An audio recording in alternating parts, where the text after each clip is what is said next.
In today's lecture, we continue discussing formation defenses. While the defenses we've considered to this point have focused on how the contract was formed, we now turn our attention to defenses that focus as well on what the contracts say. We begin by examining the unconscionability doctrine, which in part inquires into the fairness of the contract's terms. As with our other formation defenses of incapacity, mistake, fraud, and undue influence, you should be able to see that a finding of unconscionability is consistent with the goal of policing the revealed preference inference. When courts are not confident that a party's manifestation of assent indicates that the contract is value-enhancing, the courts are more likely to let that party void the agreement. We already introduced the unconscionability defense when we earlier discussed Williams versus Walker Thomas Furniture. The excerpt assigned for today's lecture, which comes from a 1989 case called Fleet versus U.S. Consumer Council, delves further into how courts apply the unconscionability doctrine today.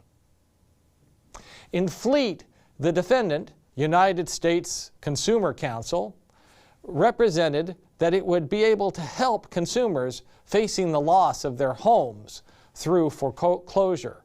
In fact, the USCC simply charged consumers for referring them to attorneys, when free referrals were available to these consumers through their state bar associations. The plaintiff, Fleet, was a consumer who had paid defendant for this service. Fleet brought this consumer class action suit against USCC in the instant court, the Federal District Court for the Eastern District of Pennsylvania, and the court found that USCC's practices were unconscionable. So did USCC's practice of charging ill-informed consumers for a simple service that could be freely obtained elsewhere violate New Jersey's Unfair and Deceptive Practices Act? Well, the court held that it did. The court first notes that unconscionability is hard to define, but states that its purpose is to establish a broad business ethic. Among other factors, the court will consider whether the price grossly exceeded the price at which similar services were readily obtained in similar transactions by like consumers, and whether a professional seller is seeking the trade of those most subject to exploitation. In this case, the court found that USCC's practices were fraudulent because, quote, goods sold have little or no value to the consumer for the purposes for which he was persuaded to buy them.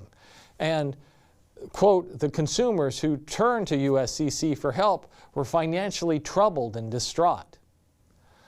The modern unconscionability doctrine is only about 50 years old, but has historical antecedents.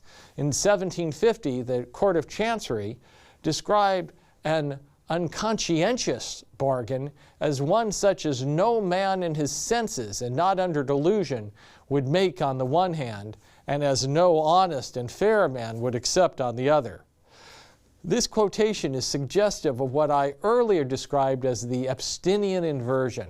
Some bargains are so substantively unconscionable that there must have been some procedural defect in their formation. One of the parties must have been not in his senses or under delusion or somehow tricked into the contract. This case and other similar earlier cases, however, were not brought under a single clearly established doctrinal umbrella until the latter part of the 20th century. Crucial in this process was the publication and enactment of the UCC's Section 2302, which permitted courts to deny enforcement with regard to contracts for the sale of goods where a contract is unconscionable at the time it was made. This language, unconscionable at the time it was made, makes clear that the doctrine is a formation defense to be judged at the time of a contract's formation, as opposed to the impracticability defense that we'll study later, that often concerns impracticability or impossibility that arises after the contract is formed. While the consideration doctrine does not inquire into the adequacy of consideration, when courts decide unconscionability cases, they demand proof not only that the contract terms are substantively unfair, but they also require some procedural defect in the process through which the parties arrived at the agreement. In other words, although the unconscionability doctrine focuses on what the contract's terms are, this is substantive unconscionability, courts must also consider and find some degree of procedural unconscionability, some defect in the process of its formation. The excerpt from Fleet illustrates this point. The court considered factors other than the simple disparity between the price paid and the market value of the services. The court noted that unconscionability is more likely to be applicable when a professional seller is seeking the trade of those most subject to exploitation, the uneducated, the inexperienced, and people of low incomes. Applying this asymmetry to the case at hand, the court observed the consumers who turned to USCC for help were financially troubled and distraught. Some were unemployed or disabled. Many were facing the loss of their homes through foreclosure. These factors were indicative of imposition. They had nothing to do with what the contract said, the substantive terms, but it helped explain how these unfair terms came about. So let's imagine the following quiz. A large manufacturer enters into a routine contract to purchase a large number of widgets from one of its suppliers, also a large company. After signing the contract, but before accepting delivery, the manufacturer learns that several alternative suppliers would have provided the same number of widgets for 30% less. Can the manufacturer assert an unconscionability defense under Fleet and get out of the contract? No. Even assuming that the manufacturer could show the price was unfair, this hypothetical is missing the element of procedural unconscionability. It's missing evidence that there was a defect in the process. The contracts in Fleet were between a professional seller exploiting vulnerable consumers. The manufacturer in this example is a large, sophisticated company engaged in routine business transactions. Standard form contracts presented on a take-it-or-leave-it basis are often referred to as contracts of adhesion.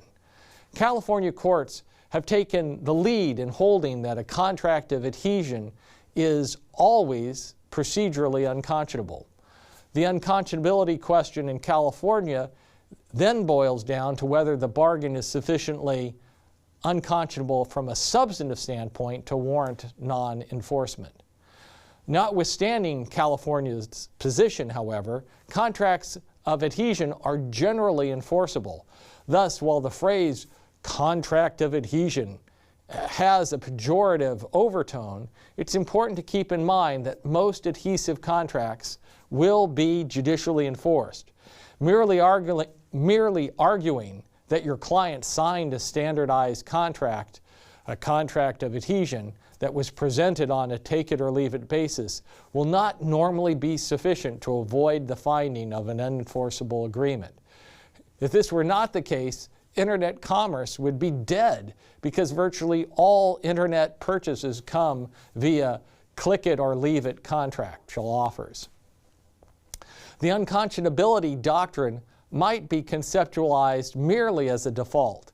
If a seller cures the procedural defects in formation and a consumer still consents to a substantively one-sided contract, the doctrine, at least as a conceptual matter, would allow enforcement.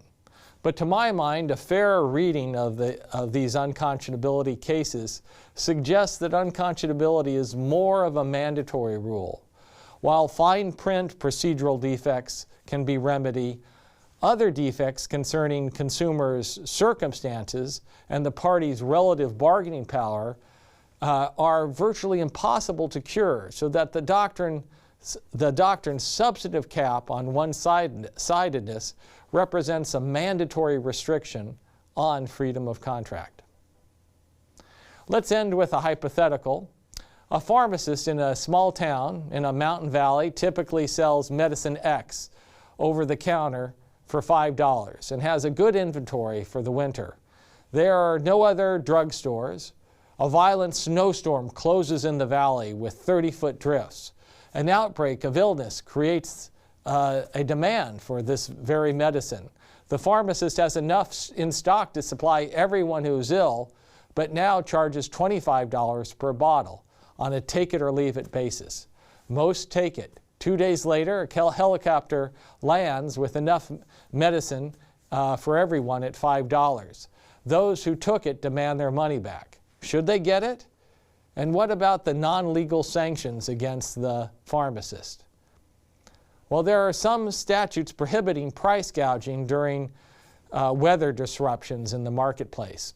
These statutes are inconsistent with one type of efficiency theory.